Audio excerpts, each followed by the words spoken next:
Guys, তোমার সবাই কেমন আছো? আশা করি তোমার সবাই ভালো আছো। তো ভিডিওটা শ্যুট করছিলাম সকালে, সকাল থেকে স্টার্ট করলাম আজকে। আজকে বলতে কালকে স্টার্ট করছিলাম। মেন কথা হচ্ছে আমি প্রতিদিন ছাড়তে পারছি না। তোমার সবাই তো কমেন্ট করে জানাবে প্রতিদিন ছাড়তে পারছি না, কারণ আমার ছোটো মেয়ে আছে, ছোটো বাচ্চা আছে ঘরে।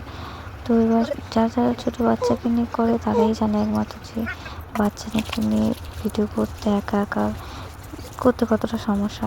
তো আমি এখানে উনানটা ছয় দিচ্ছিলাম, তো উনানটা দেখে সবাই বলবে এরকম উনান ভাঙা হচ্ছে। তো এবার বাচ্চাকে নিয়ে আমি ঘরে অনেক কাজও করতে পারি না, তাও টুকটাক কাজ আমি তোমাদের সাথে শেয়ারও করলাম। হ্যাঁ, আমার যখন তখন আমার হাজব্যান্ড হেল্প করে দেয়। তো এখানে বাজারে গেছিলাম, বাজারে তখন গিয়ে ভিডিওটা করতে পারিনি, তাই লাস্টে এই ভিডিওটা করেছিলাম।